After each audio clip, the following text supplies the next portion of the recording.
This is something that I see every day. I think like everybody of us see in his practice.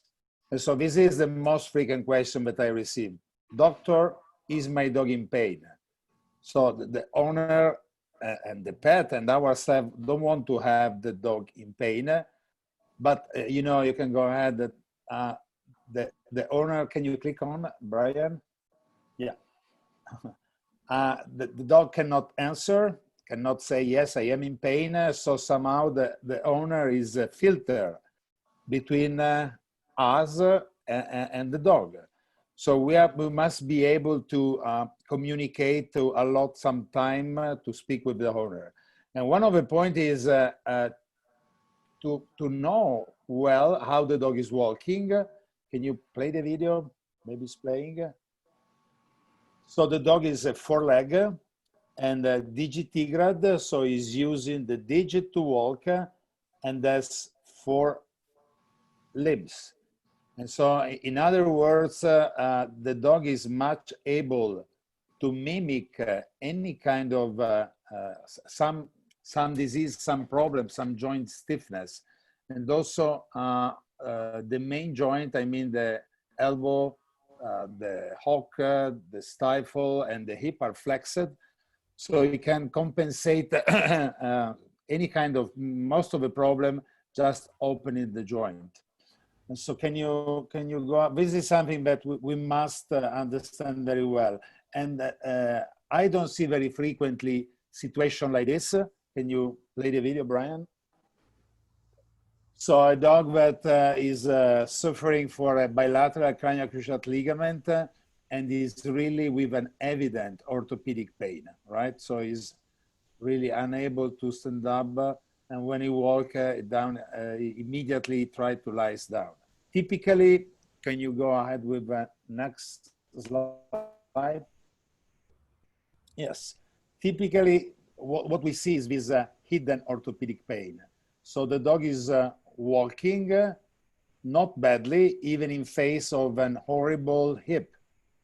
And so we must be able to understand which are the postural signs. So you see this dog has a typical kyphosis.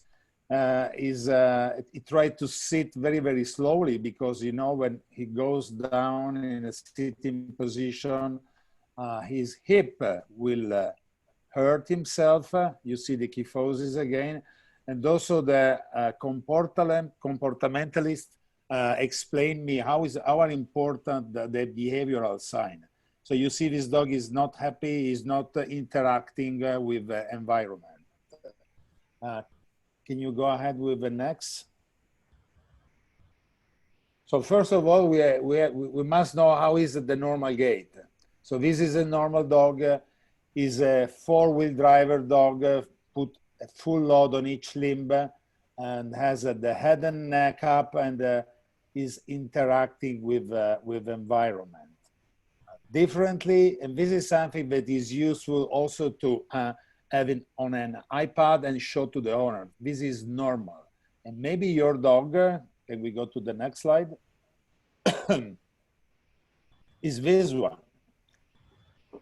And this is still walking because he's using the limb, but look how the dog is walking, using a shifting of the load on the front as the typical kyphosis, has this woggle tail and the head and neck down. And particularly when you see the dog coming to us, you see how he's able to shift the load on the front limb because he's painful on the back.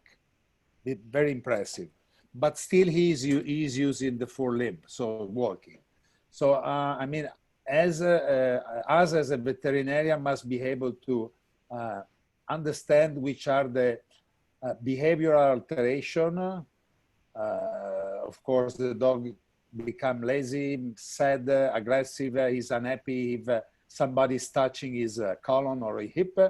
And also we must be able to understand which are the compensatory posture, the load shift, the head and neck position, and to share this concept with the owner.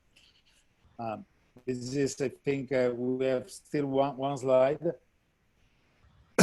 And this is quite important as well. So to have time to communicate to the owner, to make the owner understand that the dog is in pain, and to realize together that it's important to have some kind of treatment that can be medical or surgical treatment.